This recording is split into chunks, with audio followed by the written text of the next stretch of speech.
which is exactly why I don't want to go live yet, because we still have to figure out what we're supposed to even talk about. I know I use the Motu thing as like a placeholder, but you can actually still order him. So Yeah.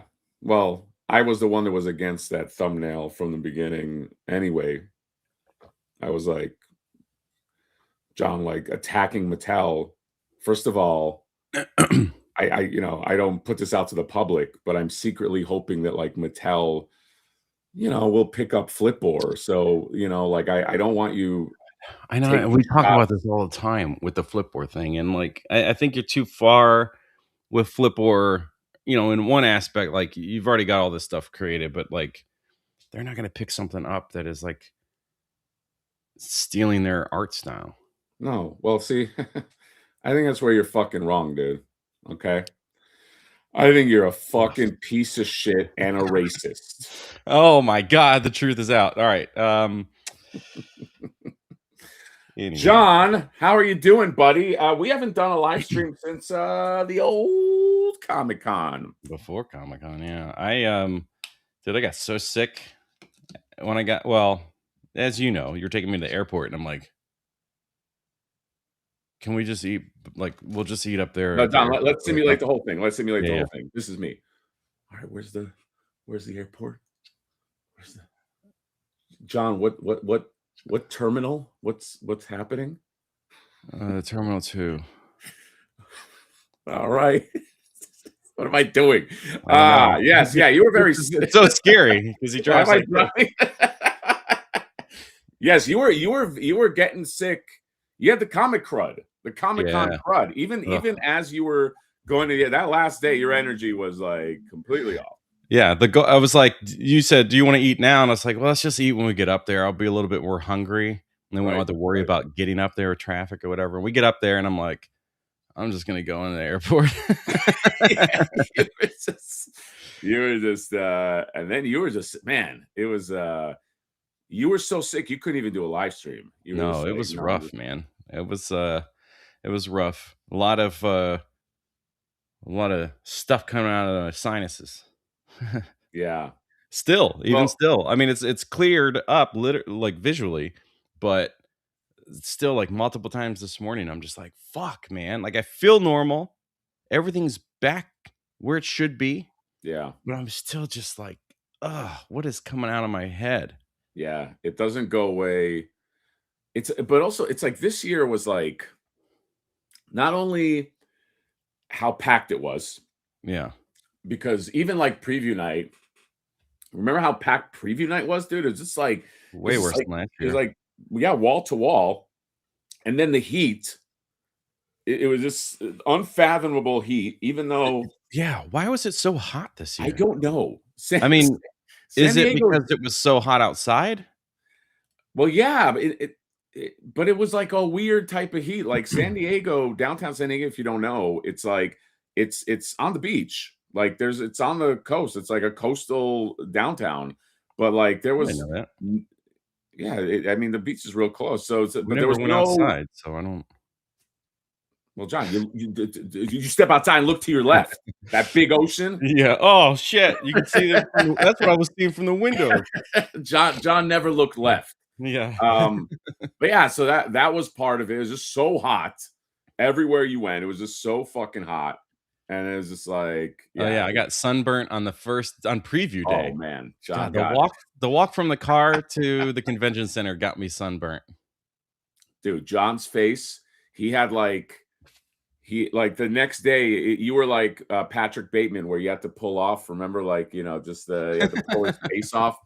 My Yeah. God, Well, it I've didn't never help seen that you so the red. day I got sunburnt, I was also wearing my red shirt, so it like amplifies the Oh red. yeah, that's right. Yeah, you look like a So tomato. yeah, so then I like the next day I was like, "Oh, what colors should I wear? Yeah, Don't wear yeah, white, don't wear pastels, don't wear red." It's like tone it down with some dark colors. I was like, "Fuck, man, I am roasted." yeah. It was rough. It was rough, John. But we persevered. We did. We did it, buddy. We made it. Some people don't make it through. Some people they go into Comic Con, they never come out. You know what I Yeah. mean? How many disappearances? Buddy goes into Comic-Con. Oh, I'll just be right at the Mesco booth. You never hear from him again. That's it. That's Yeah, I know. And this never gets talked about in the news, in the media. Like, I don't no. mainstream media not covering the San Diego disappearances. Is that your Alex Jones? I don't know. I don't know. Just conspiracy nut job voice. All right. Look, Yes. I had a good time with you, but something that ruined it almost was the fact that I couldn't get this. That was the hot to trot, hot to get item for sure. Dude, crazy.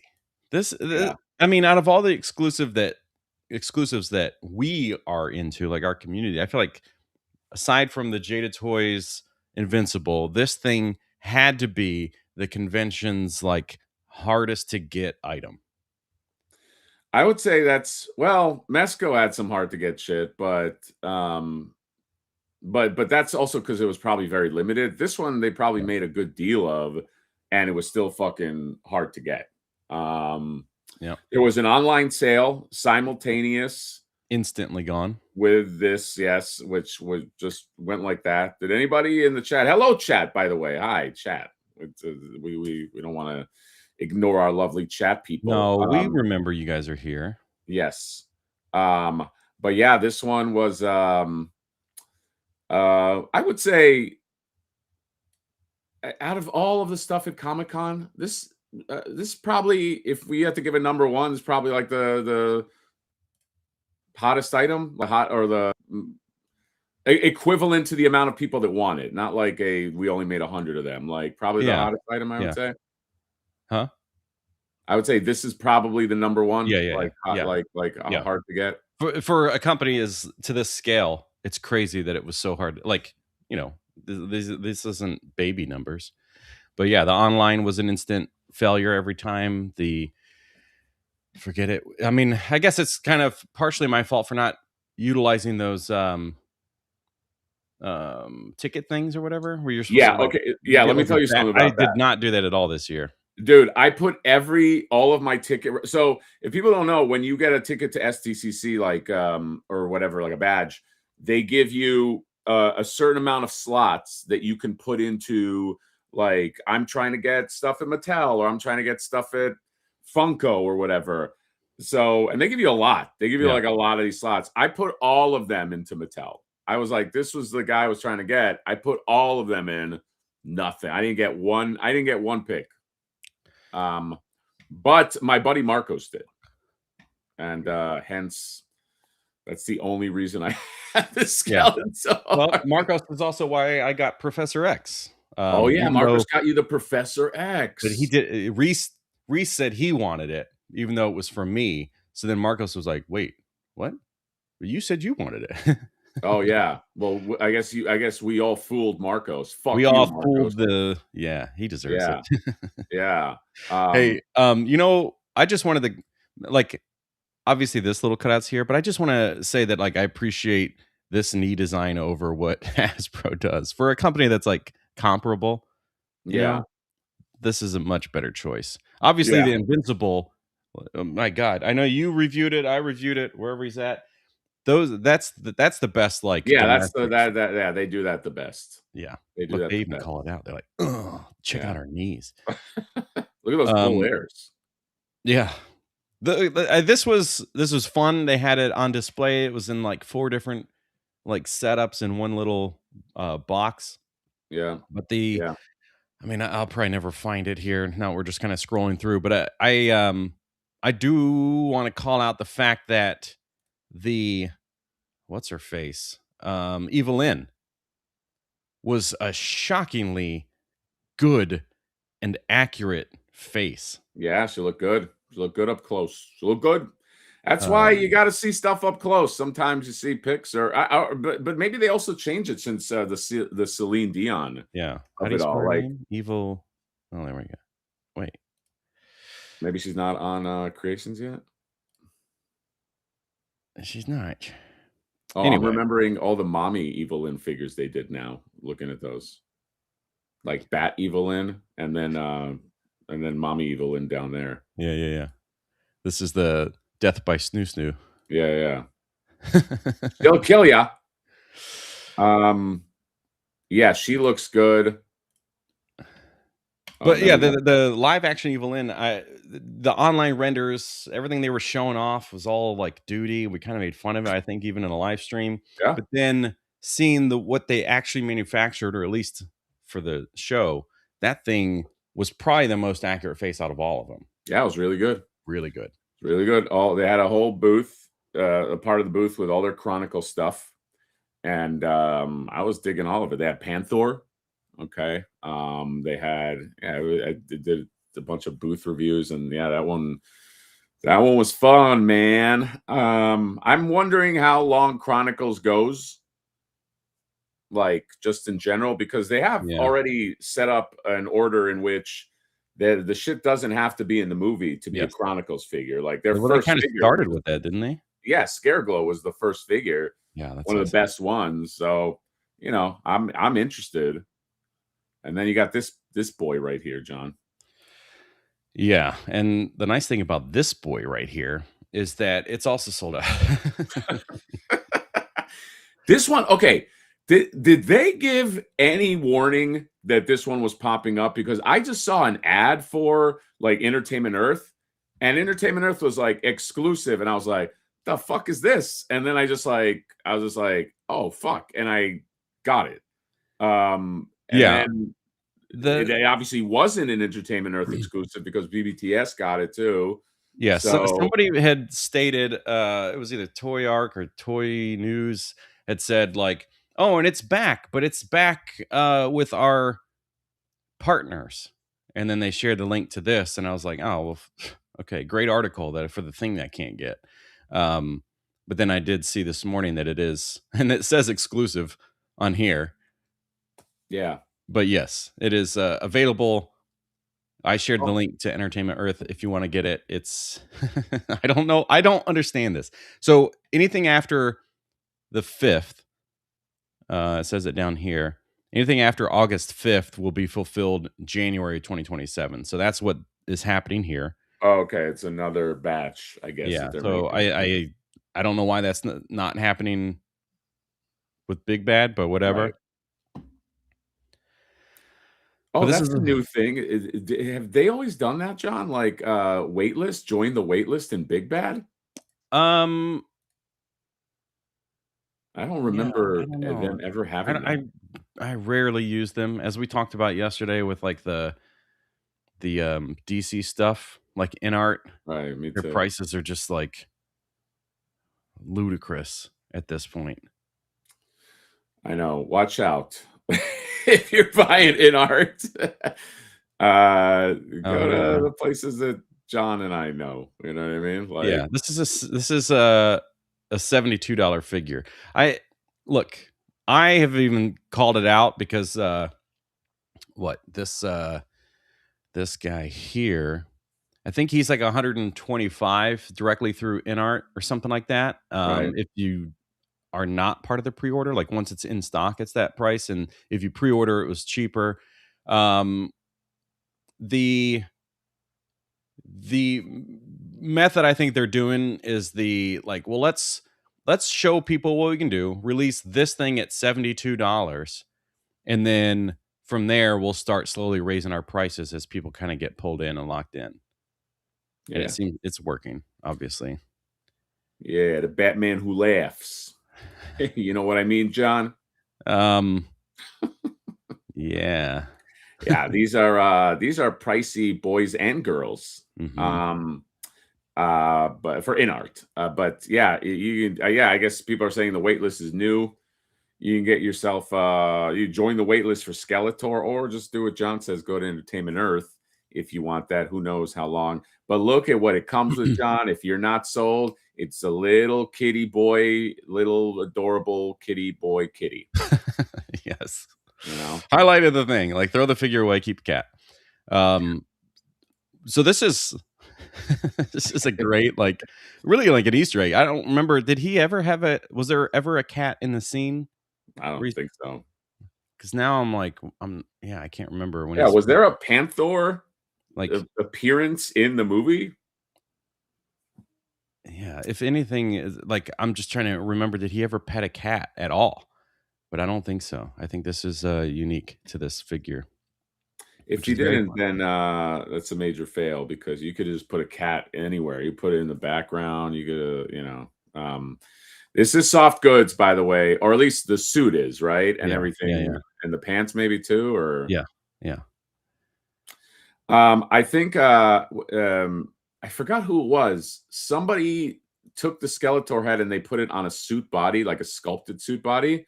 I saw it on Instagram, and it looked really good. It looked I feel like it looked better than, like, this Oh, suit. Th yeah, This looks a little because he's too bulky underneath. yeah, Mezco yeah, does a good job of, like, putting a thin body in to make up for the thickness of fabrics. yes, They yes, didn't do that yeah. here. Cabo saying EE wants a $20. That's why, I Yeah. always what I always do, I don't know, John, if you're like that, like, like, I either get something else I want if I'm going to Yes. Entertainment Earth, or, like, Reese and I will split, like, he wants this Skeletor too, so we just get Yeah, whatever equals the amount. But yeah, I never pay the $20 shipping ever. yeah. Worst case, I'll go in and cancel an old order and then, like, add that to Yeah, you this. just add it in. As long as it's Um, $79 or more, you get free shipping. yeah. So But do yeah, that.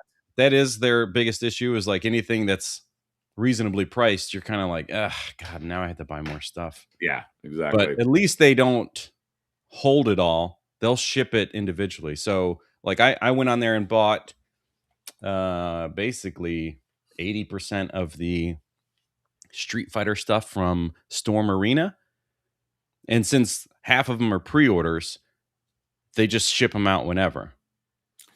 Oh, and but you still get the free shipping. Where Big Bad Toy Store, you pay $6 every single time. Right, right. Yeah, you get dinged every yeah.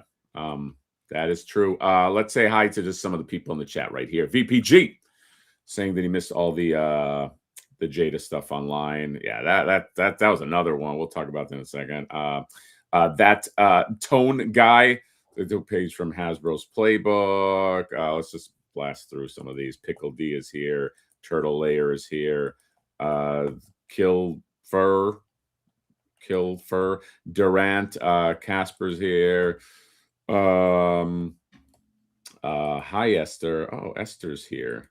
I know who Esther is. There's only one Esther that follows us, John. That's the thing. Yes. Okay. Fun fact, my daughter's middle name is Esther. I don't know if you know Oh, that, John. Fun nice. fact for everybody in the chat. Uncle Tech. Uncle Tech is who helped me. We met Uncle Tech at Comic-Con. This is one of the cool things about Comic-Con is you can meet some of the people that before were just names. Just names. You're like, this is just the name, right? This is not Mhm. a human being. And then he pops. Although Uncle Tech might not be a human being, he might be like a robot or an android or something. Yeah, I mean, look, let's face it. His name is Tech. His real name is Right. Tech. And uh yeah, I'm gonna say based on meeting him, his name, his lore, he is cyborg. Oh, you think he's a cyborg? Oh, Yeah, okay. So he's he's partially partially human. human. Yeah. Okay, I'll go with that. Oh, and there's Esther right there. Hello, dear. Mickle Stapler, Super Joe is right there. You got Nolan. Okay, you got Tony Taponi right here. You got Dust Tapes being all dusty. You got NorCal. You got Reed Duchess. I'm glad that a lot of these people came back because after Gary was on the live, I think we lost probably half of our base. So it's good that we see Yeah. the survivors. You know what I mean? Yeah. I Like, spent the last like 4 days sending out personalized DMs, just like apologizing. oh, good. Yeah, I'm glad. I was going to mention to you that we should do that. Like, start getting some of these people back. I promised some people Gary wouldn't be back. Like, can you please join the live stream? And people were like, okay, as long as you fulfill your promise. So Gary, yeah, you are banned Yeah. moving forward. But we just want to be clear, Gary, it's your fault. Yeah. Oh yeah, for sure. No, yeah, this is not one of these things where we're like we share the blame. Like it was all kind of on you. Alpha Magnus Creations, what's up? But Alpha Magnus just sent me something pretty awesome that I'm gonna review, and then Alter Clark, and then Sprecher Crazy right there, and then everybody there. So hello chat, welcome back. promise Gary's not coming back. We also got Brian Brink, Master of Charts, right here saying, good morning, fellas. Repping hard for 26 fucking months. Okay. That's if I had a chart of how long Brian was a member, it would go like this. Yeah, the scary part is like the predicting. It's like, whoa, my God, there's like a massive fallout. It's like predicting the markets, you know? Right, yeah. His charts are like, to be successful, it's here, but for some reason there's this woof. Is that when Gary showed Yeah. up? Oh, yeah. Yeah, it was like what is that? What is that? Like when something like oh God, you're a writer, you should have this word. When there's some event that happens, you know, it's like all the timeline shit with the Marvel. There's this one moment where it splits off the timeline. It's like an event, an unknown event where the history changed or for the future. Well, I'm my head is going back to the Future 3 where Doc is like doing the chalkboard and mentioning the event. Yeah. What is the that? event? Somebody will know. Damn it. Somebody will know. Yeah, Gary was but in this case, Gary. What is it about Gary that, like, why is Gary so unlikable? Like what? Like, John, what would you say it is? Like, because he's a nice guy, but for some reason, like, most people don't like him. Like, what is it? I thought you were joking. Oh. Yeah. I mean, I guess if we're just gonna kind of be open about it, it's probably mostly his personality. Okay. Luckily, he can change that. Incursion. Yeah. Thanks, guys. Oh, an incursion. An incursion occurred. That's the new Avengers movie. Avengers Incursion. That's the sequel to the Doctor Doom. Yeah, that's how we get every single character you've ever cared about into a movie. John, you know what's crazy is Robert Downey Jr. is playing Doctor Doom. What? That can't be true because I heard the voice. It's not him. Oh yeah, that's not true. He's some like he's from some place. You know what sucks? Doom. This is nothing against like Robert Downey Jr., John. Yeah. But like, I hate the voice. Yeah, like if he shows up and he does that voice, you're like, and you're the director, right? There's nothing you can do. I know. You're like, I guess. I mean, like you just have to take it. I guess that's what he sounds like. Like, can you even give him a? Do you think you can even give him a note at that point? Like, I mean, you paid $20 million for this guy. He shows up, and you're like, all right, Robert, first see, let's get. He's like, all right, and then you roll. He's like, I've been saving this, boys, and he's like, I am Dr. and you're like, oh no, you kind of just sound like Mickey Rourke in your second movie. Bird. No, I want my bird. I have whips.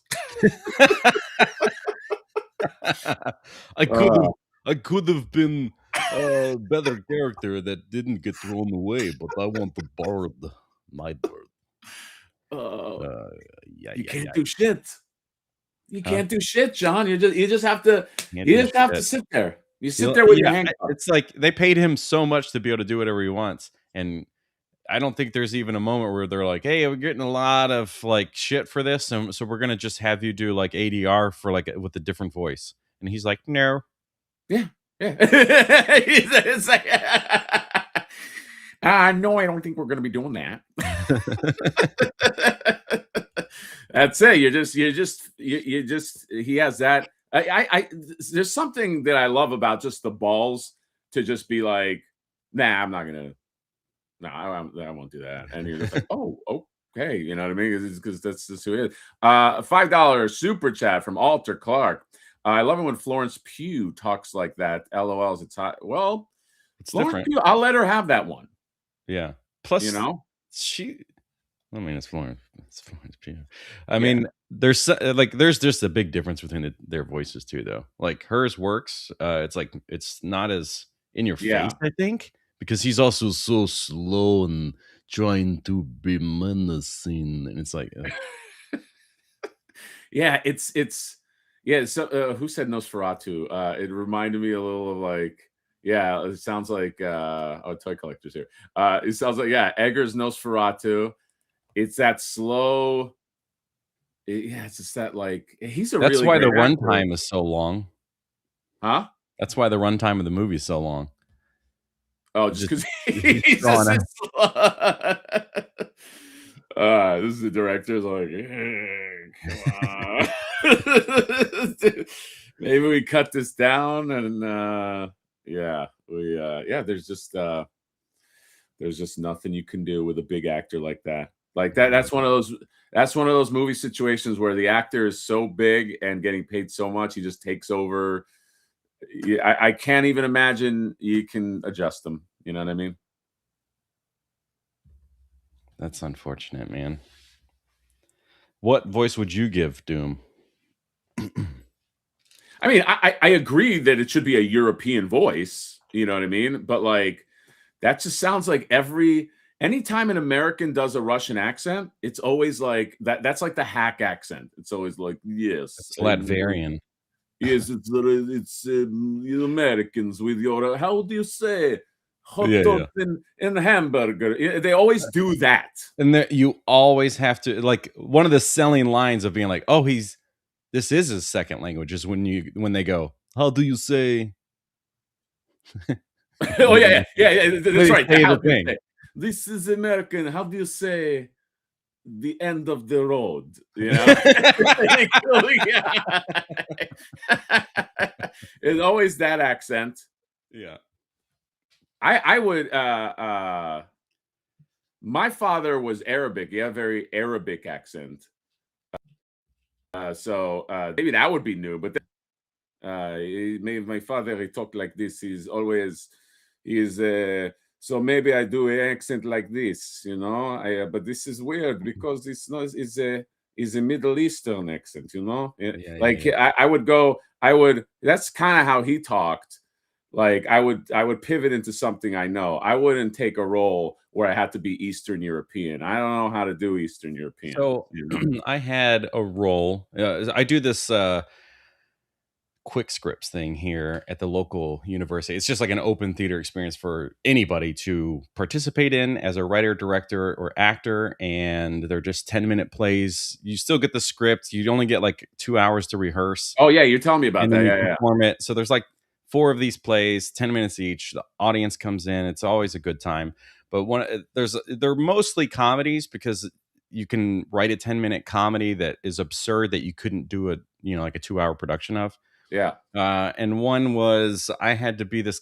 It was kind of a generic accent, and so mine was, and it was a comedy character. So mine was like, "Oh wow, you guys are like a really good. Wow, I like when you did the thing with the script. The good time, keep it up. Yes, okay." That was the accent. It's almost like John C. Riley like Yeah, meets Groot, like or lot Gru. I mean, the dude from Taxi, Andy Kauf. Yeah, so yeah. yeah, it was like just this wild over the top thing, and maybe that's what Doom should be. He should- Oh wow, Avengers, you're like real strong, but check me out. The boom, I block it with my fingers. John, I think you got it, man. Yeah. I All think you right, I'm gonna nailed it. take that trailer and I'm gonna redub the whole thing with I that. think you should.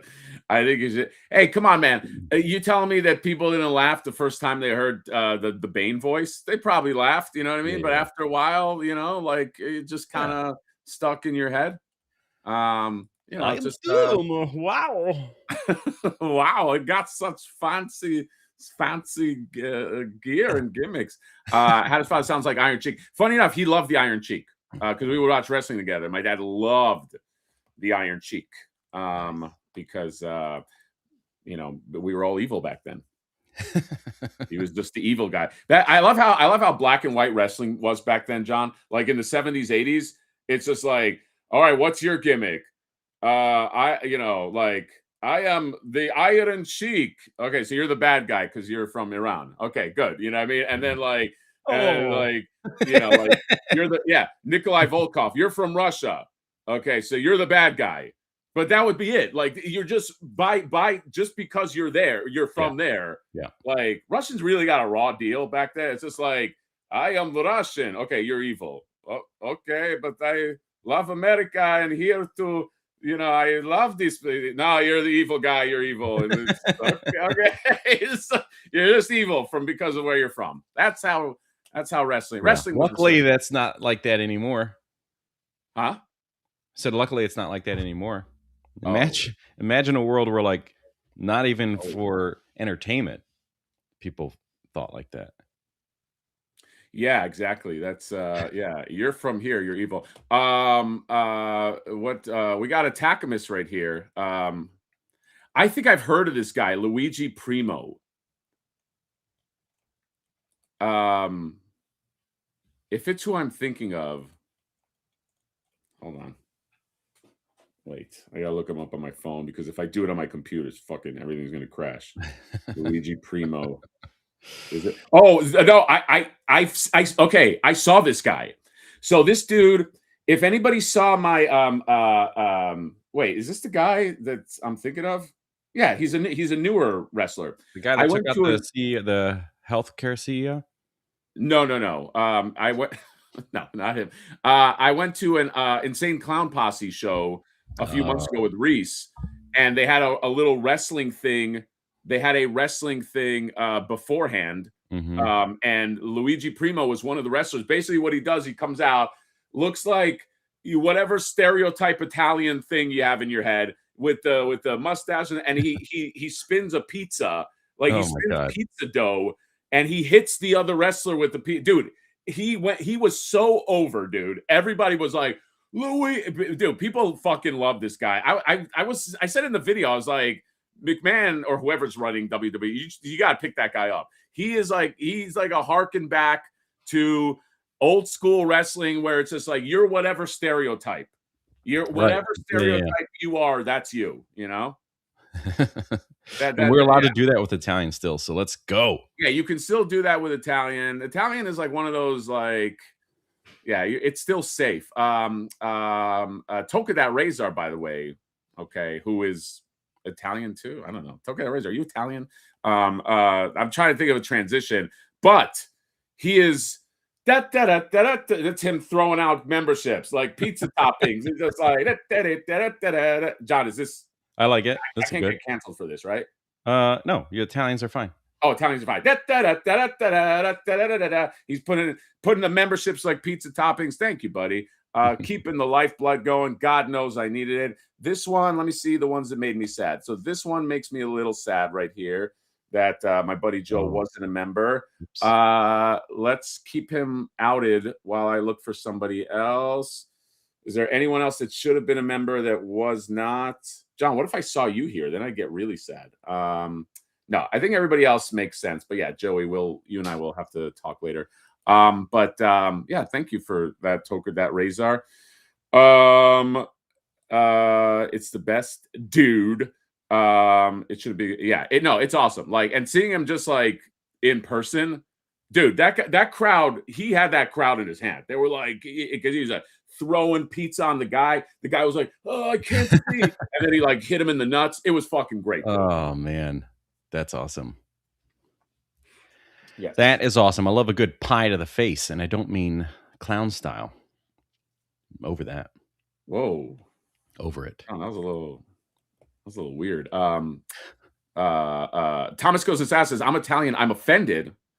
We don't all toss spaghetti. Sometimes it's seedy. Wow. John, how cool was Little Italy? John fell in love, as did I, like a million times in Little Italy with the food. John, the food. Yeah. Great, thick old big slice of pizza in the hottest restaurant, second hottest restaurant we were in the entire week. And then this sandwich from the deli, which was connected to Mona Lisa, which is a restaurant. Probably the best sandwich that any of us have ever had. Amazing. Including your wife. Yeah. Whoa, wait. Whoa. Yeah. John, I know. You're talking about my wife. Yeah. She told me. Dude, John and I and Reese and Marcos, we went to this deli and we were there. It was like really late. And it's like typical like deli guys are like, yeah, let's make a sandwich, like that kind of guy. And then this group of like Italians young Italians, like half chicks, half dudes, comes in, and like you can already tell their energy is like, they want to fuck shit up. And one of it goes to the deli guy. He's like, "Hey, your flag is upside down outside." And he's like, the fucking deli guy, like he's had a whole 8-hour shift. He's like, "The fuck? What are you talking about?" He's like, your flag outside. I don't know why I'm Dr. Doom. He's like, your flag is upside down outside. And he's like, "Let me fucking take a look at this." And like they walk outside. John, what happened? They just I don't know, because we weren't out there, but it was basically like it wasn't. it was just That's fine, the end right? of that. That's like basically all TikTok pranksters now. Yeah. These were just pranksters. And it was just a bunch of girls. It was like, it's just like we're being stupid out on the town. How Who are lucky these were old we, guys though? trying to get deli shit? Yeah, how lucky were we that there were 4 of us and they had 4 things of bread left. Two of Dude, 2 types. it was meant to be. They had 2 ciabatta. Everybody's interested in this story. They had 2 ciabatta breads and 2. What was the other bread that they had? I don't know.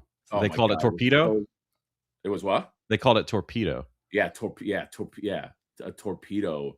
But it had to be absolutely. I mean, I just did like I don't know, essentially like a basic Italian kind of sandwich, like an Italian, and it was the Dude, best sandwich I've ever had in my life, and it's crazy. Best. Even eating the leftovers, like a couple bites 2 days later, it was still like right out of the fridge. It was still just like, what is happening? Yeah. No, yeah. My wife had I told you that the next day when we went to Comic-Con, my wife texted me. She's like, "I just had that sandwich you put in the fridge, the other half. This is the greatest sandwich." I was like, "Yeah, isn't that fucking sandwich wild?" It was crazy. Yeah. So we want to thank our sponsor, Mona Lisa Deli, for sponsoring this segment. John, by the way, John, I want us to get sponsored by like a completely off model, like sponsors. This is what I want. Like, I don't care if you're not into toys. It could be like coffee grinds, and John and I will just make it funny, and we'll just sponsor this show. We don't give a fuck. Who cares? I'll do ad for tampons. Who gives a shit? Just sponsor our stupid show. Yeah. Maybe that should be the name of our show. Yeah, I think so. Call it Sponsor Our Stupid Show. Yes.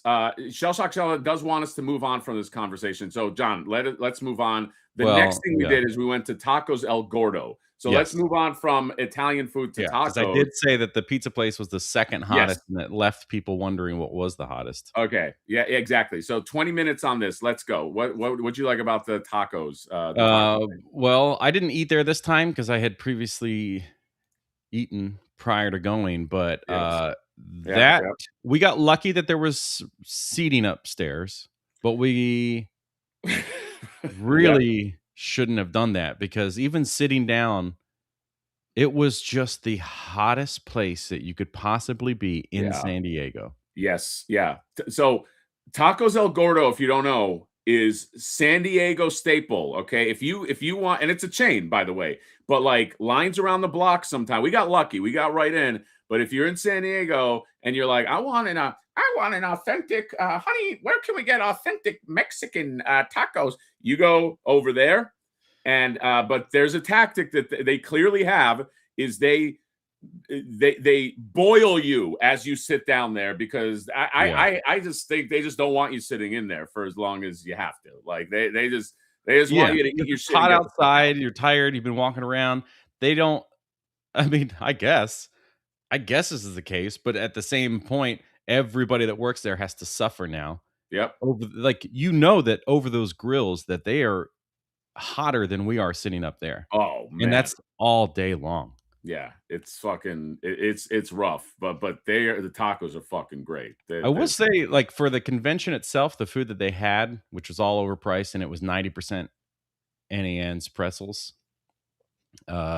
If you could find a place that was selling actual food, sandwiches and things, I paid way too much for a chicken sandwich and paid $7 for a churro, but that churro was probably the best churro I've ever had in my life. At the convention? Yeah, it's crazy. And it was just like, they're just making churro, this isn't like, it's authentic. It was just, here's a churro for $7, which is too much.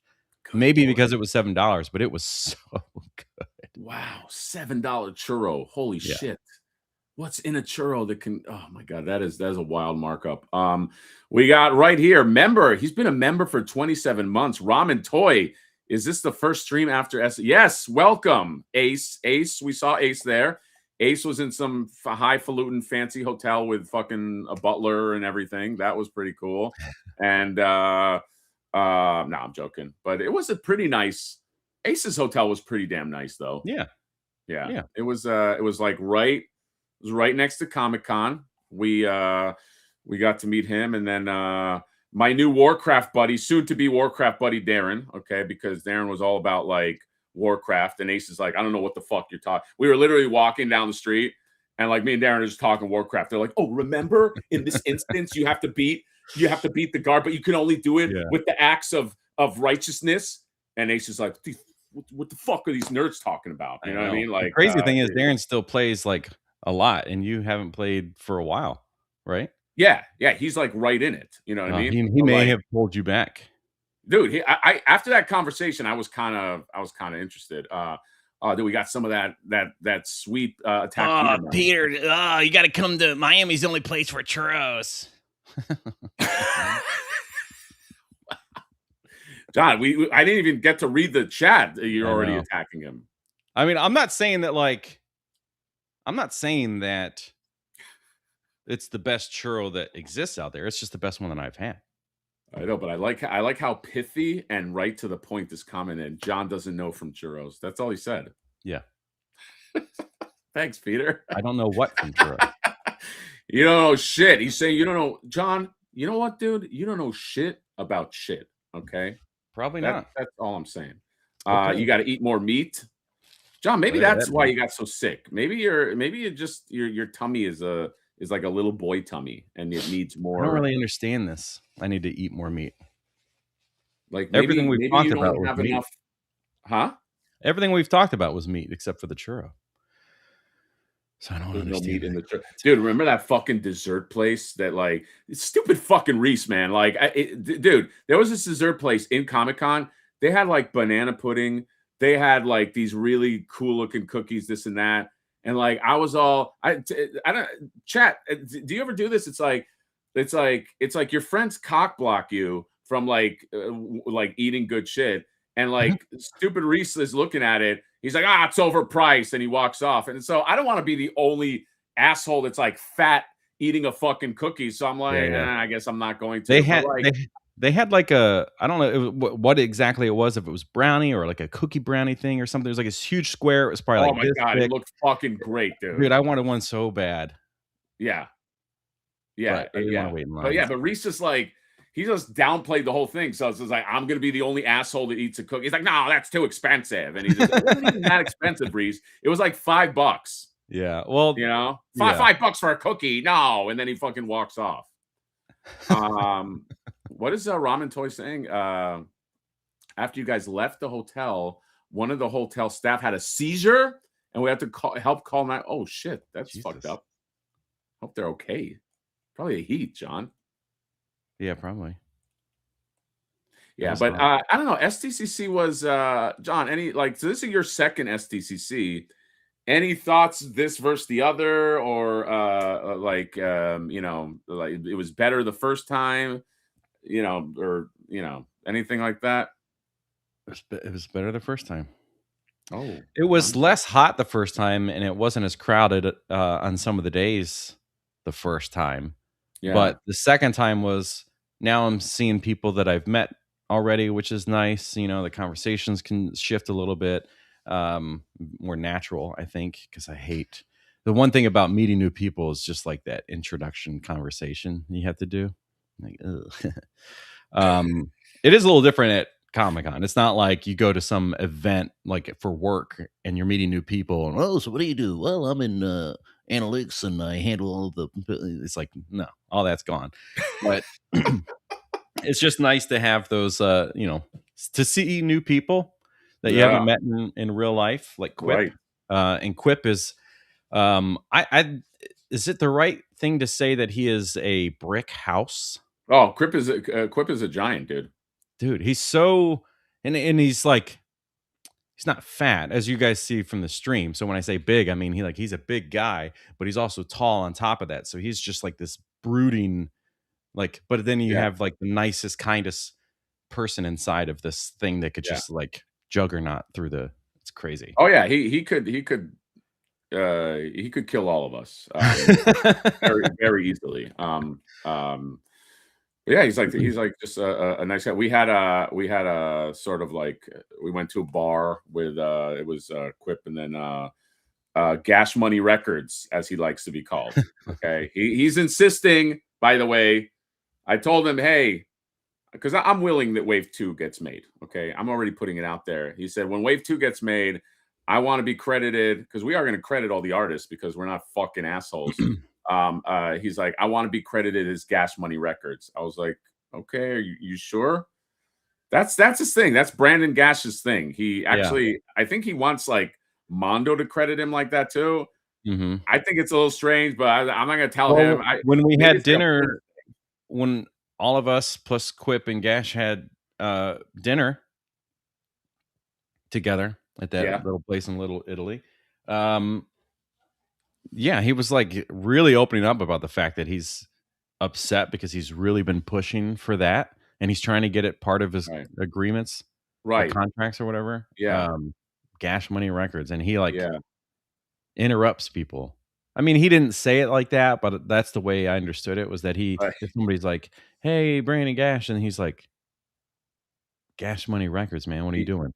Yeah, he actually won't even, he's doing a new thing where he won't look at you unless you address him. He's like, Gash Money is fine. Yeah.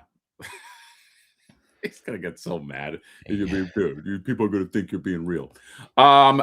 Needles right here, Mr. Gary Dolan. By the way, Gary, don't watch the first 5 minutes of this live stream. Needles won super chat, $5 USD donation towards your cookie. Look, he's giving me a cookie right here. Although I can't get those cookies anymore, Gary, because it's gone, because Reese already cock blocked me with the fucking cookies. That cookie looked delicious. Okay, it was like a once in a lifetime. Just fucking. Pickle D is saying don't shit on it. No, I'll shit on him. I'll shit on him, Pickle D. Okay. Attack Peter saying, imagine the churros in whatever Carolina. John, do you have is the churro game on point in East Carolina or whatever Carolina that you're from? Thank you, West Carolina. Well, I mean, look, we're in San Diego. Churros are going to be nicer than North Carolina. Oh shit! You're saying that Miami doesn't have good churros? Is that what I said? Oh, sorry. So San Diego is obviously going to be better than North Carolina, but North Carolina does have some, like, I mean, we got like legit like Cuban places and stuff. So, meaning to say, like, it seems like Cuban food is really hard to find.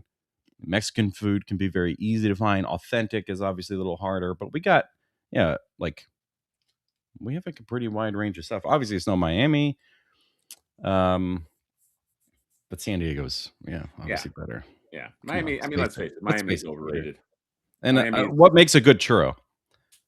Yeah, exactly. What the oil, the sugar. Yeah, exactly. Miami's overrated, and so are the people that live there. John. So in terms of Comic-Con, we got to address a few things about Comic-Con. There's a lot of booths we did not see. Okay, it's just the thing that we run into is the. Not to mention some of these booths. Not to mention that some of these booths, like the Big Bad Workshop, the Blockies, the McFarlane, they're all just like way away from everybody else. Yeah. So Big Bad Workshop was in the middle of nowhere, man. Yeah, it's like in the midst of like resell booths that like, hey, we resell toys, or we have cards, or like all of that kind of stuff you see at every convention. Yeah. And then they're just like in there, and you're like, oh, unless you knew to look for them, you're looking at the map, and let's face it, we don't look at the map. It's like you just kind of happen to come across it, and it was very hard to be in that space too. Like their booth was smaller, which is fine, but the aisle that it was in was not very wide. Like if you get over into like the Artist Alley or where Mondo is, those aisles are like really wide. But that starts to get really condensed with those smaller places, and it was like you're trying to stare, like look at their NPC figures, and then people are walking up, keep moving. If you're not there, you gotta keep moving. You're like, there's always some asshole security guard. Hey, dickhead security guard. And it's not just the one guy. It's that mentality of like, dickhead security guard. You walking down the aisle and screaming, keep moving, is not doing anything. Okay. Right. Because everyone is trying to keep moving. Yeah, we're trying to keep moving, you fucking schmuck. You're just loud, and you're in people's you're just an annoying, and they exist all over Comic-Con. And if you stop and breathe for 5 seconds, nothing makes you feel better than like, you gotta keep moving. Yeah, dummy. I'm not creating a tent in the middle of the fucking place. I'm literally just stopping for a second and be like, where am I? And looking at the aisle, you shithead. Holy fuck. It's basically just nobody can move, including them, but because they have a shirt with a pattern on it, they feel like they can say that to just get people to get out of their way. Dude, it's like the Russian. And they're not even security guard. These are like the volunteer people. Yeah, the volunteers. It's like the Russian prisoner experiment. Remember where they gave them guard uniforms, and then they just changed their mentality. It's like they just turn into assholes. Like there's a bunch of assholes at Comic-Con. Yeah, there's a lot of people. We don't need you to tell us to keep moving. Damn, Peter, he really is honing it. Peter, this is how you know he's a bully, man. He hones in, and then he just won't stop. He's attacking you, John. He's saying with the $4.99, which hopefully went to me. Yeah, he's saying what makes a good churro. Exactly, John. That's the best part, is that all of these have gone to you. He just knows that you're rolling so hard. You don't really need the money. You know what I mean? You know, with me, he knows that I've showed Peter my finances. He's like, ugh, like, hey, let me throw you a few things. Yeah, John, I think I'll say in the future, maybe a churro off. Maybe, you know, like you, John, you pick a few churros, Peter will pick a few churros, and then you send me the churros, because I don't know who picked what churro, and I'll eat them. And I'll eat them on camera, and I'll be like, "Ooh, this is," you know, and I'll judge, and then we'll see. I'm objective in this situation. You know what I mean? Well, I'm so glad that we found a way to continue talking about churros. Okay, yeah. So Big Bad Toy Store, yeah, that was in the middle, dude. Like I couldn't see. Did you see? I saw it after the fact. PCS had these like amazing. I can't afford them, but like like the Kacharik brothers did these turtle statues, like Mirage turtle statues, where they're all fighting mousers, dude. That's one I was just like, I couldn't even see that, man. I didn't even know where that booth was. Weren't they pretty close to the front and in the main section last year? I don't know. Last year they were like, if you're going in all the way to the right, like you know, just the you know, they may have been there. It's just, but it was just like impossible. The sideshow booth had a million things. That was an exhausting. Oh my God, sideshow!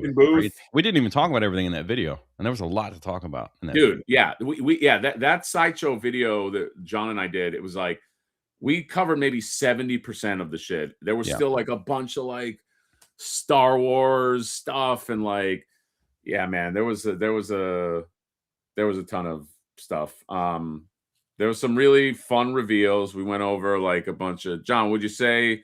Well, like, were your favorite? We never really talked about the stuff yet. No, so, like, what were your favorite things? Favorite reveals? Favorite booth? Least favorite? I hate to say this because Peter's in the chat and he's being a bully. I was just thinking about that. You don't want to compliment a guy who's attacking you. Being a real dickhead. I do want to acknowledge that, like, one, I'm thankful that Tempestra is finally there, but it's like goodbye Turtles with Tempestra. The Jada stuff was really fun. So the Street Fighter, the one-off characters that they're doing to help you complete your MVC, the Invincible line getting the Wave 3 shown off, all of those look so good. And after reviewing Invincible himself, that thing is great. And then everybody corrected me in the chat that basically almost all of the other figures are going to have ball peg wrist joints instead of the stupid like hinge things. Oh, okay.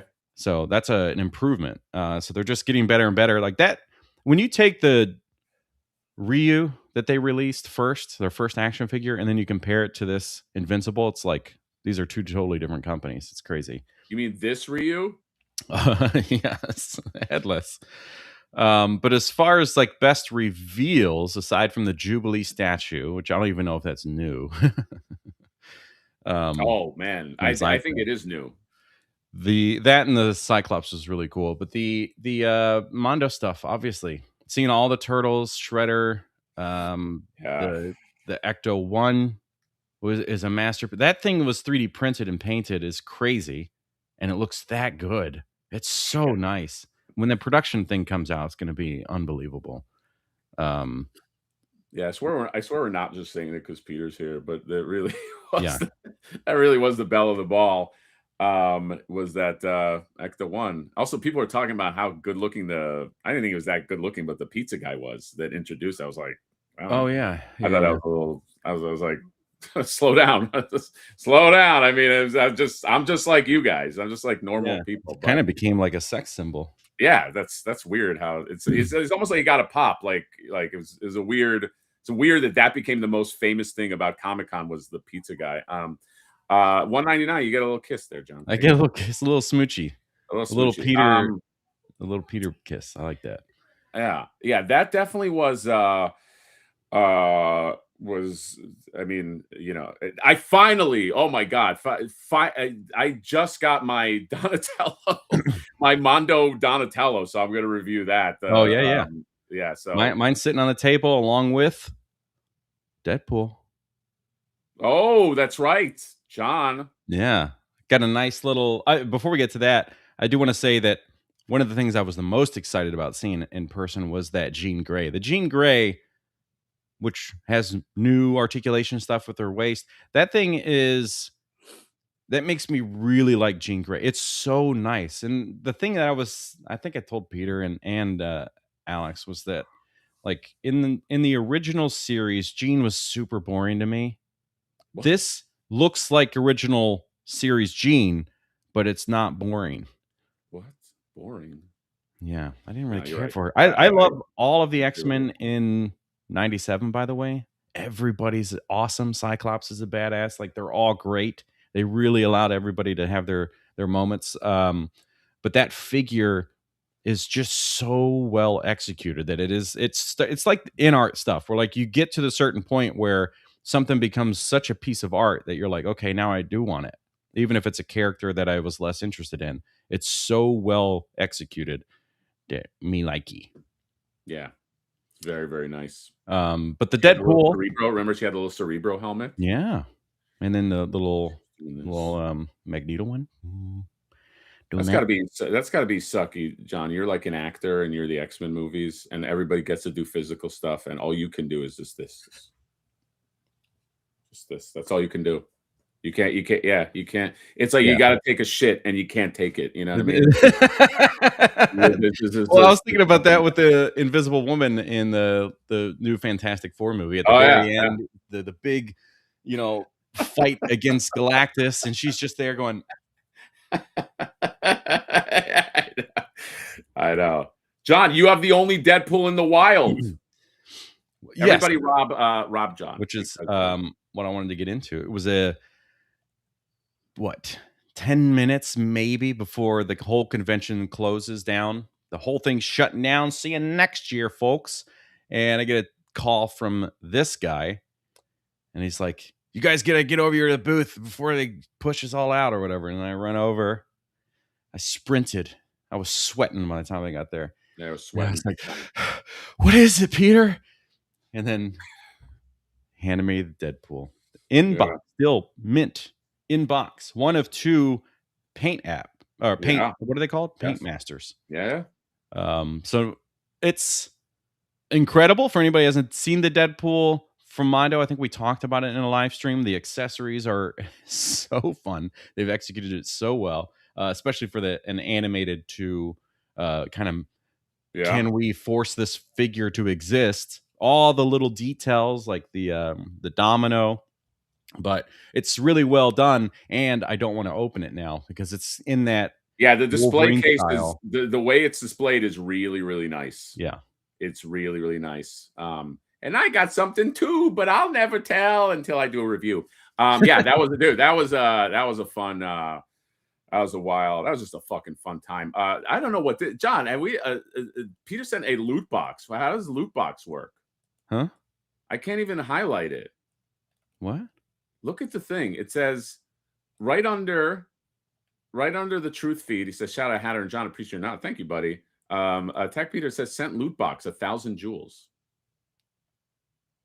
Oh, I don't even know what that is. I don't either. Why? And you can't highlight it. And there's a little animated. There's a little animated loot box.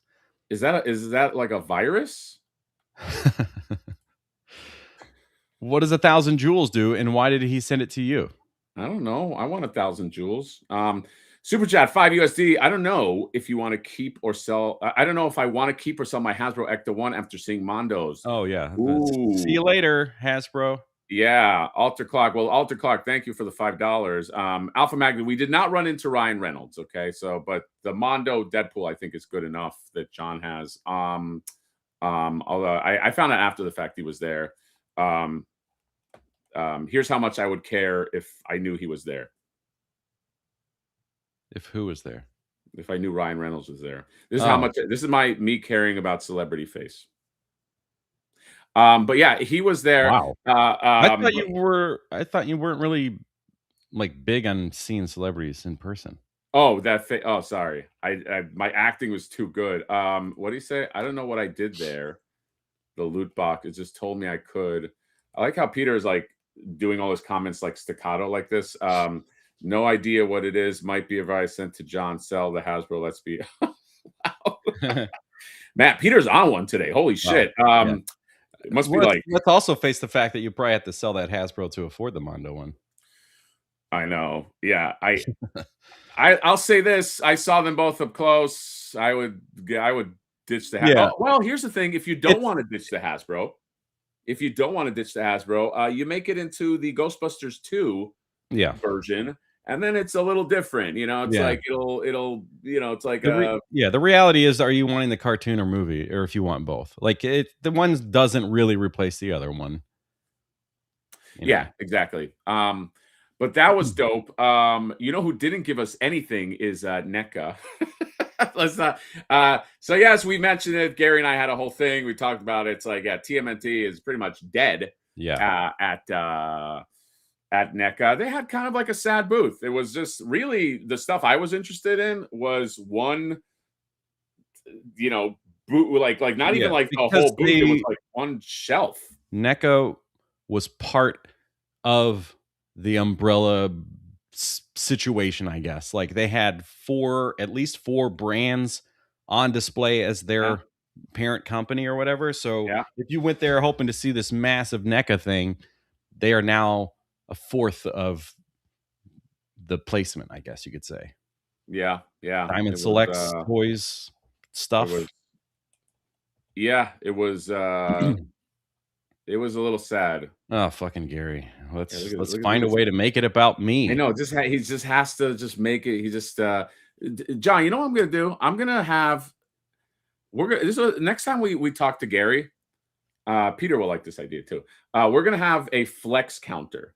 Okay.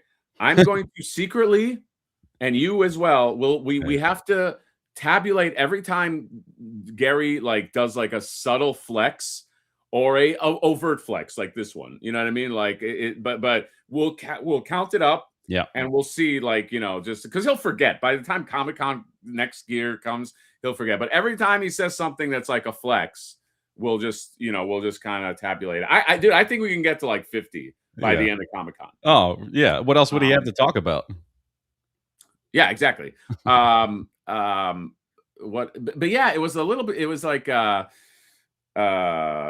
Wait. Oh, dude. Hold on. Let's read the whole thing here. This was actually a funny moment too. He gave me something I had to check at the airport. Shill harder, nerds. Dude. I will say it about Peter, even though even though sometimes this is against me, man. I don't even want to say what it was, but like he nailed Gary so bad. Like it was like an it's like, remember that show Snaps, like MTV Snaps, and it's like your mama's this, and you have to. He got him so bad, it was like he just shut him down. He hit him so hard. It was all in good fun. I think. Yeah. And the best part it was all in front of people, so everyone was in front of it really was like a shutdown moment. So I guess don't fuck with Peter. Peter, I'm not fucking with you. I'm on your side. But yes, back to Nick. It was like look. Half the turtle booth was shit that you saw already. Okay, it's already shit that you saw, and a lot of stuff you have seen. You didn't see again and will never get made. Yeah, exactly. It'll never get made. Dude, I don't even want to say this. Like, I'm not going to out who this was. Okay, so if Trevor is watching, which he will at some point, I'm not outing this person, but somebody showed me a bunch of like NECA stuff that they had in the pipeline. It really is fucking tragic, dude. It really is like when I saw that, I was like, so that's never getting made, huh? Like look at him now. He's got to like kind of recede back. It was all love. Piece of hair smell. I know what he's doing. Okay. Are these two fighting now? He gave me something, but I'm sending him the hospital bill. Gary, God. Actually, I had a very fun time with Gary. Watch our live stream, our Sans John live stream. We had a good time. We talked about. I think there was no more perfect person because John, you're doing the boycott. Gary Dolan. He was in his element. We talked about. Go watch that live stream. We talked about basically like best and worst of like NECA stuff. But going back to just some of the stuff I said, it was kind of like it was just kind of like, fuck, man, they could have kept going. They could have had some stuff. Now it's going to be up to the people. The people. Who's making you grandma with a gun? I don't know. Customizers. There's a chance. There's a real chance now to make money. Yeah. That figure never being made is more offensive than Tempestra if she didn't get made. I know. It's wild. It's wild. Yeah. And then like just extra salt in the wounds. Like it's like the ones that are coming out are these Mirage figures that, I mean, let's face it, nobody cares about. Like nobody cares about that Raptor and Monk guy. Like, like no one really cares about. Dude, I got a buddy who's like, he is Mr. Mirage. He is like an encyclopedia, and he's like, dude, I barely know these guys. You know what I mean? Like I was talking to him at Comic-Con. He's like, so it's just like for them to make those guys as the last guys. I gotta just to get back to the important things. Peter, Attack Peter. There's something about at each other. At what point will Gary realize that he's basically? It's almost scripted, and you hire these. Like there's these two comedians. They come up, and the one guy is supposed to be like ripping on the other guy. He's like a plant in the audience, and he's just like yelling at the comedian on stage. And then the comedian gets a perfect burn because of what the guy yelled. So Gary is so good at setting Peter up that he just comes in with this like. I know, Gary. You're doing a lot of setup work. I gotta work with. Peter is good at cutting people down. He's from Miami. So he knows how to cut people down. Look, if it was me against Peter, I think he'd really be in trouble. But I think Gary. I mean, Gary's gonna clean your clock, dude. Like he's. I love you, dude. But you're punching outside your weight class or whatever it's called. Yeah, Peter's like equipped for that. He's kind of like I grew up with guys like that. He's an asshole from Miami, and so am I. That's no offense. Like he's just like a smart ass from Miami. Although Gary's from New York, but like Gary's from like New York, like upstate. He's not like from New York City. He's like from like I don't know, Buffalo. Gary, where are you from? Like what? You don't get those buffalo zingers. You know what I mean? Or no. But Gary, I feel like Gary's from Gary. Where'd you grow up? Didn't he grow up in like Philly? Gary has like a weird way of saying certain words that makes me think he's like from Philadelphia. Gary, am I right? Where the fuck did you grow up? Super chat, 199 USD. I'm mad Gary has an El Mysterio figure. What? He does? Gary, do you have an El Mysterio figure? Gary, we're not going to fucking keep talking until you fucking chime in.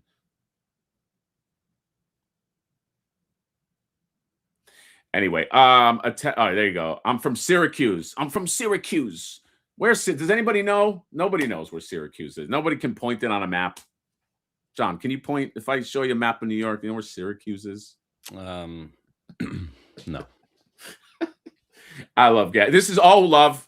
He really is he's one of my great friends. Okay, and so and Peter's a friend too. Look, these are all like sometimes you just have to host this kind of stuff. You got these guys obviously have pent up sexual frustration. They have to fucking attack each other, and you know that's just how it works. John, what else did we see that kind of like disappointed or pointed us? By the way, we went over an hour. My boss texted me.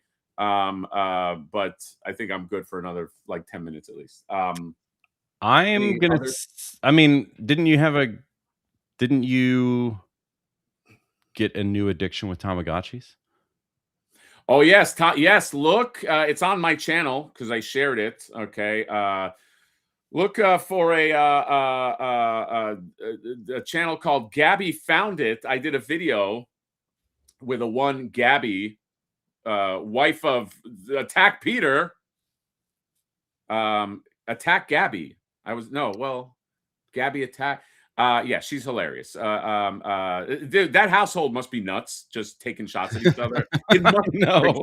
It must be like it's so funny. Like my wife, who is my soulmate, okay, but she's like the opposite of me. Like if you ever meet my wife, she's kind of like I'm nuts, and then she's like. You know, she's just kind of like, you know, like, hey, I just want to, hey, look, here's something I planted. You know, it's like that. Like that's my wife. These two, they're both nuts. I mean, they are perfect for each other, but it's also like that household must be like nuts. But yes, it's very fun. Gabby Found It. Look it up. She taught me all about Tamagotchi. I'm not sure she completely sold me on Tamagotchi. Okay. Like, because the Tamagotchi was supposed to be for my daughter, all right? And she's, like, trying to teach me stuff so that I can look cool in front of my daughter, which do I have to look any cooler? I would argue no. But, you know, she went through. And so now I am more learned on Tamagotchi. Oh, yeah, she showed it. Yes, that's right. She did a little thing, and I had, like, the anime blush on me. Those were the best. Those are the best. Yeah. Like she's able to do these like post attacks on you that you can't do. Like you can have your little things and you can say whatever in the moment that you're recording, but then she has the ability to like really just Yes. No, she was great. She really knows how to like fucking give people shit. I'll give her that. But that was a lot of fun. And then we have a super chat right here. Robot Reviews, friend of the channel with the 5 us. Gary was great. That was like a therapy session for me. LOL. Third-party toy company need to jump on the TMNT party wagon. Thank you for the moolah. And he is right. I will say this: if you are a third-party person, if you are a person that can create stuff, now's your chance. Because now that these guys are out, okay, and they are out, and for the foreseeable future, there's a lot of these figures that people are going to want. Grandma with a gun, Ninja Pizza guys, Arukusaki Hamato Yoshi, or at least Arukusaki Gi. There's a lot of these like mobsters. Yeah. Mobsters would go like NECA TMNT mobsters, season 1 looking mobsters will go great. So if you know how to do this shit, and you can keep it under the radar, right? Okay, like you have to keep it under the radar, so you can't make thousands of them. I really think you could make some money right now. Oh yeah, even the turtles in gangster clothing. Turtles, yeah, dude. Yeah. Like, I'm telling you, now is your shot. I know a lot of people have made like the John, you've seen, I think you showed me like the pizza blimp, or at least the glider, not the pizza blimp, the turtle blimp or the turtle glider. Resurrect that. Yeah. Somebody come up with a like there are all of these, because all these people that love that shit, they don't just go away. Right. They don't And just they like, don't have anything to spend their money on. yeah, they don't, yeah, exactly. There's a bunch of people that are like, So oh this man, is, now I don't yeah. have I to was thinking spend my about this money. the other day, that it is now the like aftermarket customizers like time. Work on the Oh, yeah. Technodrome stuff. Like, people aren't buying $500, $600 worth of turtles every haulathon, so they'll spend $300 to buy that custom mutant module or the Yeah. Technodrome interface or whatever. Like, now's the time for sure. Yeah, just do it. Super chat, another one, 5 USD from Robot Reviews. The Stabbage Patch Spider came out great too, by the way. Instant must buy. Thank you, buddy. Yes, I revealed yesterday one of the accessories for Flipboard and the Champions of the Faraday, the Stabbage Patch Spider. You go look that up on Instagram. These are the accessories that you get. Okay, with the soon to be number one parody action figure line, Flipboard and the Champions of Faraday. Yes, Dust Tapes and Tamagotchi Catcha. Tamagotchi will be right on deck. Trust me, I'm gonna push this fucking boulder uphill. I said this to Peter. I said this to him drunkenly at the YouTuber thing. If it's just me, I will push this Flipboard boulder up the fucking hill on my own. Okay, until people start going, yeah, you know what? This, because everybody, when you try to do something original, it's hard. Everybody wants to kind of tear you down. Everybody wants to take their shots. I saw some comments. Actually, Pixel Dan did a really nice video. 95% of the comments were very complimentary, but then you got you always focus on the negative. You focus on people going, "What the fuck even is this?" That's what happens when you try to do something new. Don't get discouraged, because whenever you try to do something new, you like turtles? Here's something new. What is that? I want turtles and He-Man. Where's the thing I know? Give me the thing that I know. That's what you deal. You deal with fucking bitches like that. But don't get discouraged. By the way, I think there's a model for like ripping off the target dog and making him a big fucking werewolf. You know what I mean? It's like, because it's still something, but it's something different. That's the trick. That's also with movies. It's like, you can't be too original. You got to do something that people are a little familiar with. That's why when you pitch movies, the people that pay for movies, this is inside baseball, they like you to be like, here's what a producer doesn't want to hear. Okay. A producer doesn't want to hear, I have a completely original story no one has ever told. They don't want to hear that. They want to hear you go, and I pitched this to John. They want to hear you go, it's The Exorcist meets Jumanji. They want that. I know that sounds silly, but like, they want you to go, here's things I know. So that's why I'm still confident with Nefertiti and all this stuff, because it's kind of like what it's kind of He-Man, it's kind of this and that. It's and parody works. Parody works because it is pulling on the things that you know. Yes, but it's doing something a little different. It's doing something, because I've had, and again, I'm not just saying that just because I want to rant, because I do get asked a lot of questions about, I want to make a toy, I want to make a comic. I get that a lot. Yeah. I get that, people will be like, and look, I will say that the Flipboard thing was a little bit lightning in a bottle. It just kind of, it manifested on the channel. And then ask John, for 2 years, I was going to conventions, talking to people going, have you heard of Flipboard? And they're like, what the fuck? Who the fuck are you? I have no idea, pretending it was a thing. So, but whatever you got to pull from, just pull from. But yeah, it's like Peter said, nobody knows anything. Nobody really knows anything. But, you always get that resistance, but I will push this boulder up the fucking hill. Okay. Trust me. If Wave 2 succeeds, it'll only make it fucking worse. Yeah. All right. The fun thing about it is that, like, as you're pushing that boulder up the hill, people come in, they're like, oh, you know what? I'm going to help you. And then they're pushing it, and then they're pushing it. And then it gets to a point where, like, they can't anymore.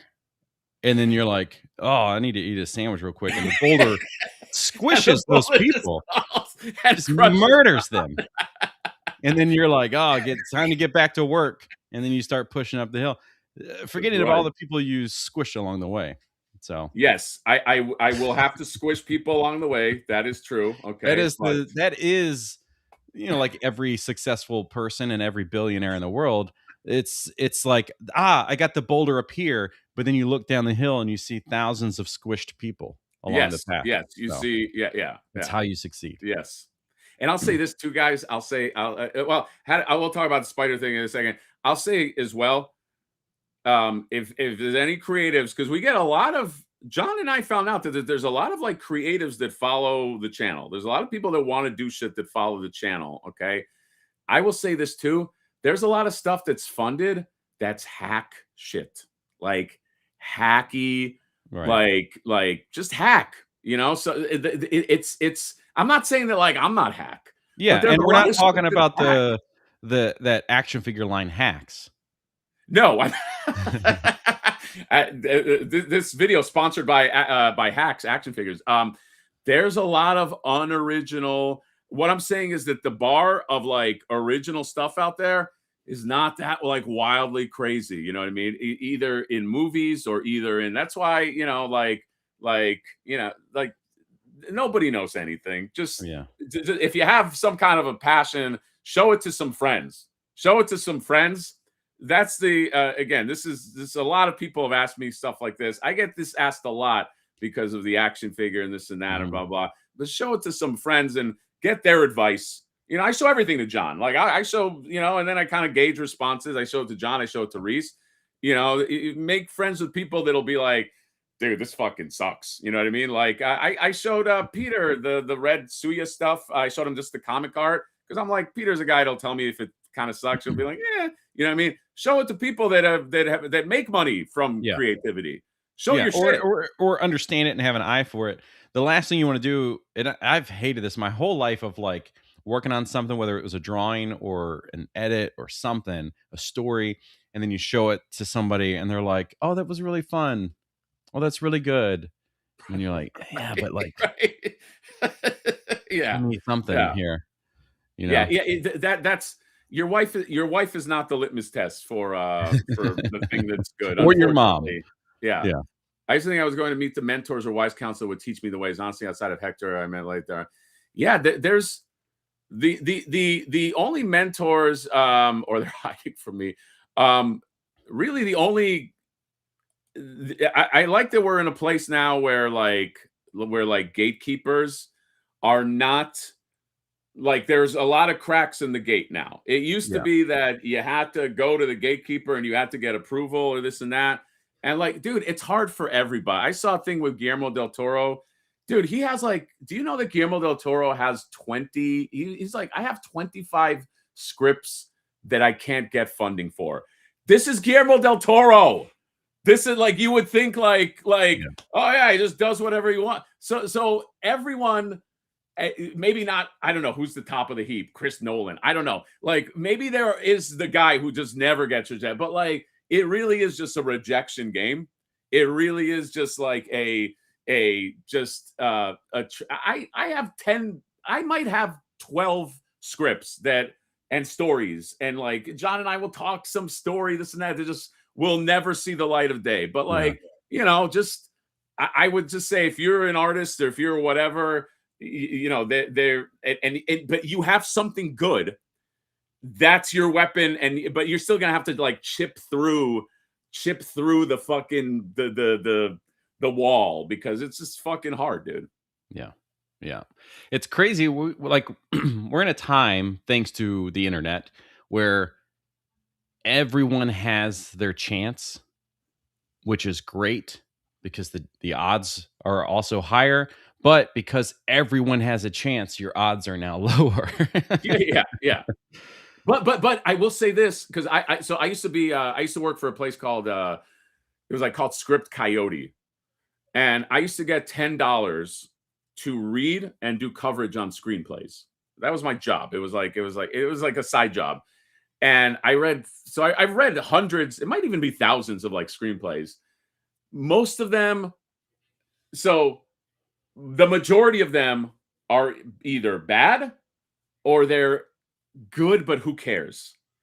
And then you get a crop of like, whoa, this is different. This is like a different thing. So I will say that, like, I know that like the odds are always like a thing. Like, what are the okay? Yeah. I want to make a figure, but what are the odds? Or I want to do this, but what are the odds and this and that? But like, if you focus and you really are doing something that's like different, then the odds will sort of move into your favor event, but it will still Yes. be an uphill battle. It will Yes. still be And an yeah. uphill battle to do this shit. And this goes across the board. I mean, there's a lot of this that relates to what we do with like the channels and stuff. Like, it's also being very true to yourself. It's being true to like the idea and the concept, whatever, the story, the lore. Like you with Flipor, you were true to it, and you like maybe there was influence here or there, like minor things from people, or like if there's input, like, oh, if you added this, it'd be great, and then you're like, oh, that's a good add-on. But you never like rewrote stories, you never changed the idea. Like you just have gone deeper. There's so much to this that people don't even know about yet, but like you stayed true to the thing and what it was supposed to be, and there was no this like, let me shift for you guys.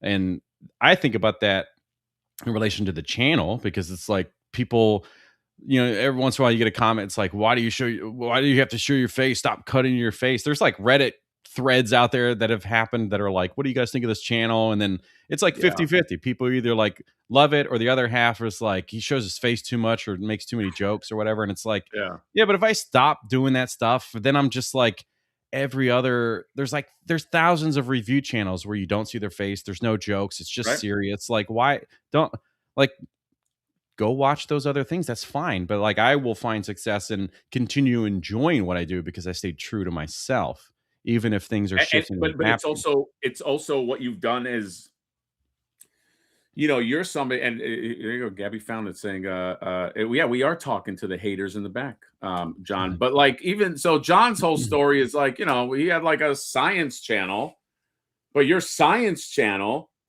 helped you refine your model. Yes. Okay. So that when you started your toy channel, you weren't just like stumbling right out the gate. Your first stuff was pretty well produced. It was pretty well done. And, not to kiss John's ass, because I hate that, but like, John has bigger numbers than people that have been doing this for years. You know what I mean?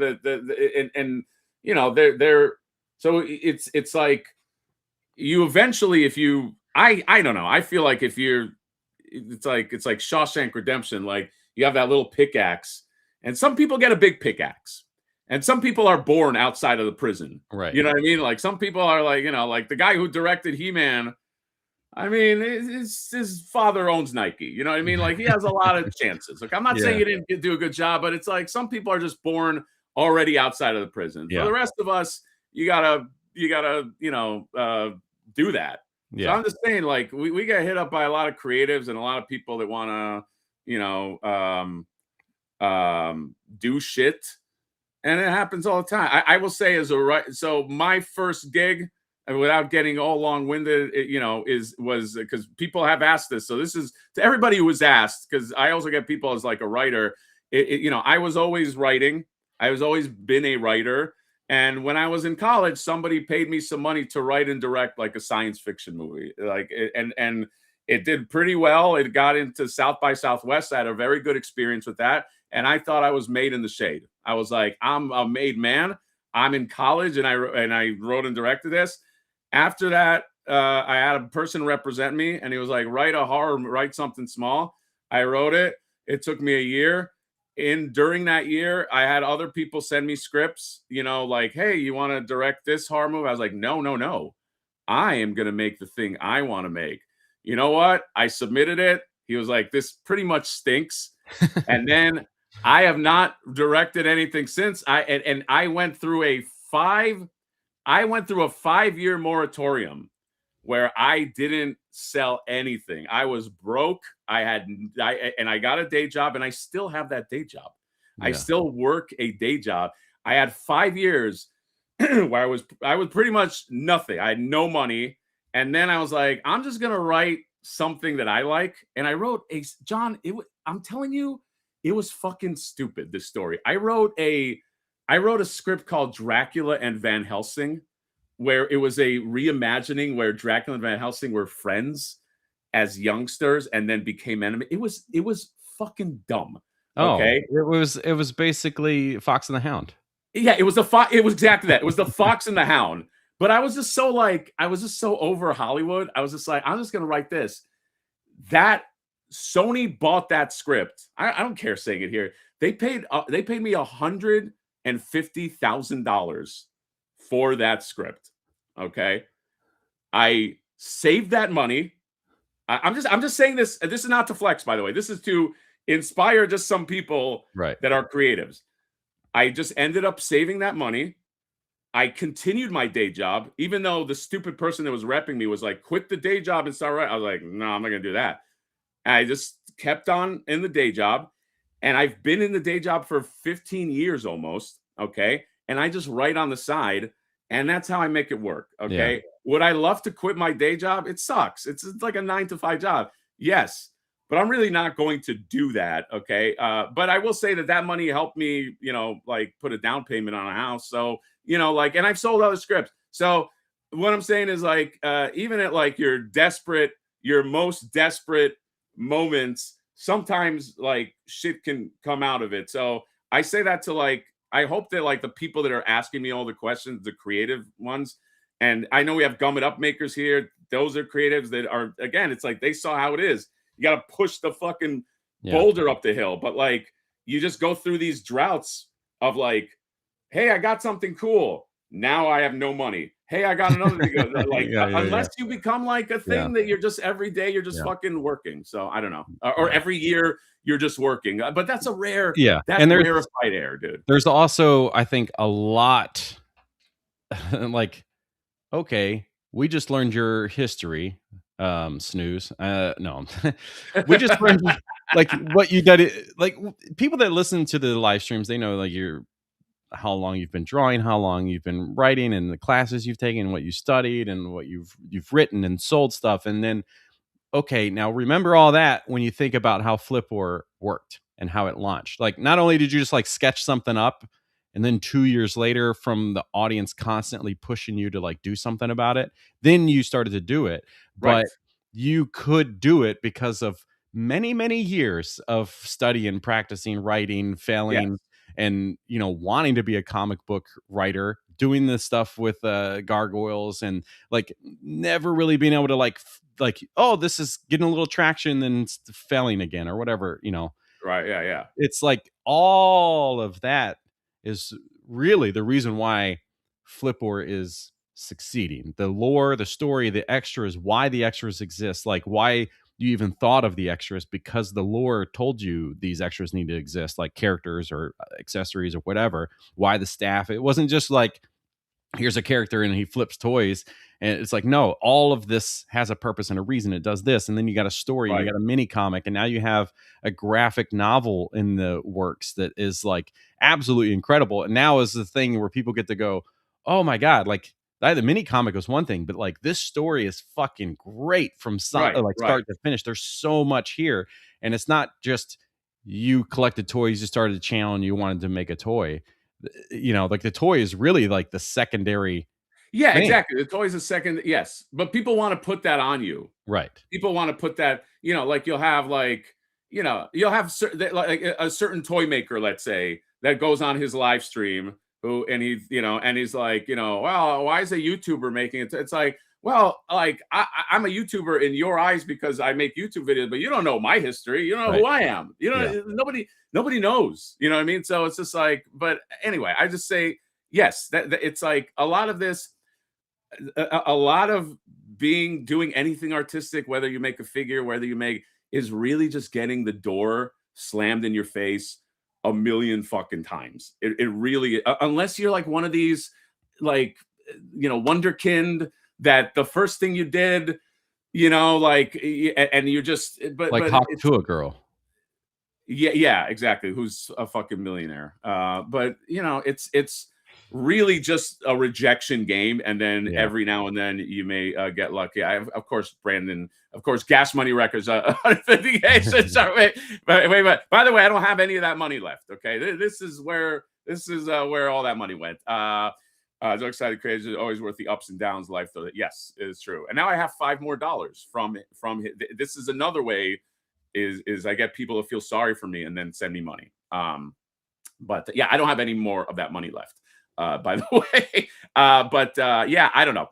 It's just I'm actually glad that this conversation turned into like an honest. Let's just talk about like stuff, which is what I actually love about these streams.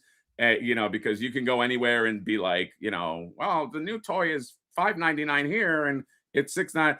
I like having these conversations with John because like I don't think we realize how many people that we have on this channel, even that follow this channel, that are trying to do something. They're trying to, like either it's a creative thing or it's like they're interested in creative shit or whatever. So I think it's just important to like look at this, like Ace. Like I've been like I know about Ace's history too. Here's like another guy who's just like, again, it's like a little pickaxe chipping away at a wall and this and that, and it's just rejection and this and that. So I've been selling toys since 2000 and only making it's hard, man. It's a fucking hard. Any entertainment business is fucking brutal, which is why I still have a day job.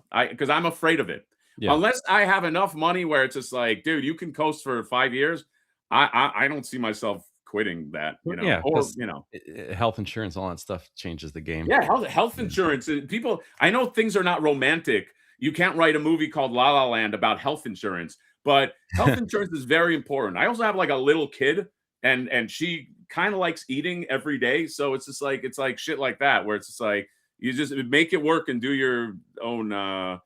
Try your own shit. Big Fat Charlie, member for 14 months. Johnny and the Hatter are back. F yeah, John. F yeah. Anyway, John, huge derailment. Few minutes left. Any other things from Tokada Razor also gifting 10 memberships. Thank you, buddy. And I won't out anyone. I think we pretty much outed Super Joe.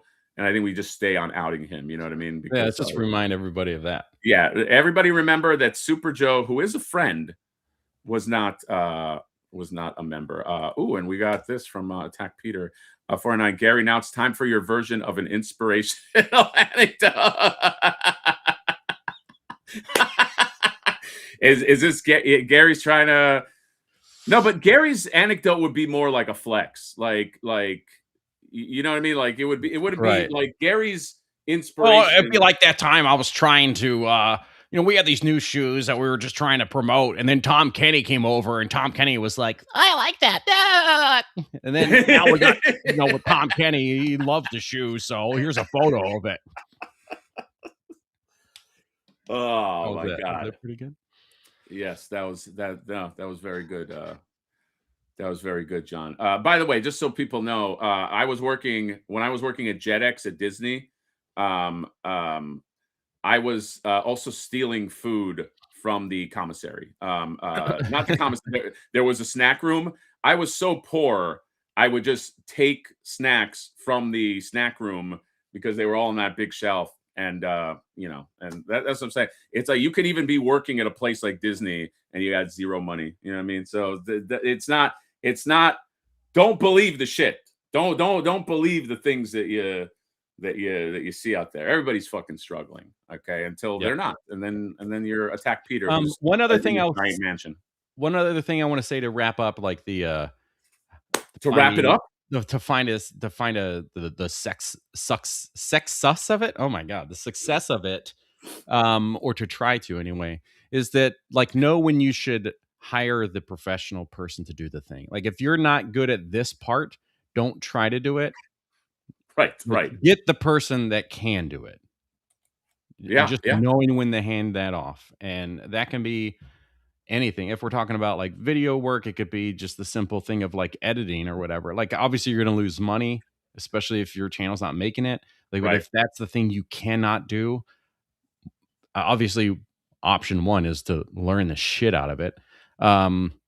or if you can't write the lore of a character very well, then you Right. hire somebody to do that. If Yeah, you can't yes, do the hire illustrations, you can't do the graphic work for it. And I know it can get expensive. There's things like Fiverr. I don't even want to make this a conversation about AI. I just mean to say that, like, don't put yourself in a position unless you want to learn and be successful at that task. Learn to know when to hire somebody else to do yeah. the And just to your point, John, there's just as a we made a Flipboard video game. It's on it's on the Apple Store and it's on Google. It's called Flipman. It's basically just like a Pac-Man parody, and like all these nerds are trying to get the toys. I went on Fiverr. I think the whole thing cost me a few $100s, and it was just to say that we did it. Like it was just like a fun, like I just like I was talking to Home Arcade, and we're like, dude, you and I love video games. Let's just make like a Flipboard. Let's just see what it costs. And like it was a fun, interesting learning experience. Like, am I gonna like? I don't know if we're gonna make video games, but it was just exactly to that. It's like I can't make it, but there's people, like let's say you have like an eye for a movie or something. You hire a cinematographer, hire somebody that knows how to frame up, somebody who knows how to work with a red camera. You can find it pretty cheap. You know what I mean? Like you can find, but just like exactly what he's saying. Like if you can't do it, but you have like a vision for it or something, find like it's like kind of like me and Ace. Like I have a vision for these toys, but Ace is pretty much, and I'm not saying because he's here, but he's pretty much like a genius with taking a concept and knowing how to engineer it and make it into something that's tangible. Right. I can't do that. I can't I can look at a toy and be like, this is a good toy, but I can't do like tolerances and all this shit. Like I'm gonna do that. I'm gonna like like I can come up with funny lore and a character design. But yes, it's like you find and also surround yourself. Honestly, I said this is kind of a joke, but like really try to, if you can, surround yourself with people that will tell you that you suck or tell you that like something or gauge them. You see it with professionals. Like you want to talk just strictly about movies. When people start reaching a certain point, or like Elon Musk, you got enough people that are just going like, yes, sir. Yo, that's a great idea. No one's gonna tell them nothing. Then everything fucking sucks from now on. Like you were great back in the day because you had restrictions and people were like, maybe let's think about reworking this or whatever. And like, but think of George Lucas and Star Wars. Like his original script was a fucking mess. So, you let the guy just kind of run off and do his own thing, and it just is going to be like, ooh. Yeah, you definitely did. I like this. I like Gabby's. That's why Peter married. Yeah. Or marry somebody that tells you that you suck. Okay. Yeah, that's free labor. Yeah, exactly. Yeah. It's like don't I was gonna say I was gonna do actually a very mean celebrity anecdote. I'm not gonna be mean, John. I'm not gonna go for the low. I'm gonna go for the high. I was gonna talk about a certain actor who's a musician who I guess doesn't have friends that tells him that he sucks. That could be anybody. But yes, it's very good to just, and it might not even be, hey, you suck.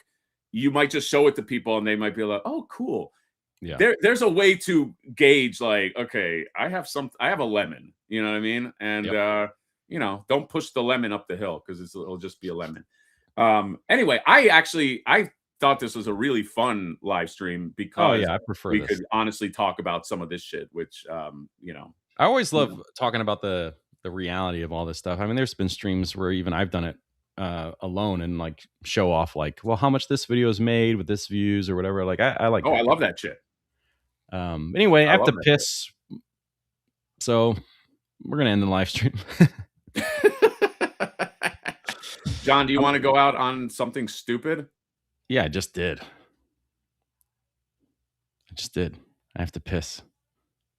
It's pretty stupid. By the way, John's bladder, just so everybody knows, is like when we go into Comic-Con, immediately he has to go to the bathroom, and he has to go to the bathroom. Minute. This isn't true. And for the guy that has to like shit every day that we get there at Comic-Con, nobody wants to shit in public, especially with like millions of people using that thing. No, that's kind of like my fetish is like I like shitting in public. Like it's like That's how I shit. Anyway, I'm a let's go off on cutie. this. Baby bladder John. You got baby bladder. I'm gonna end the stream right now. Bye. Bye, Bye. everybody. Go be an artist.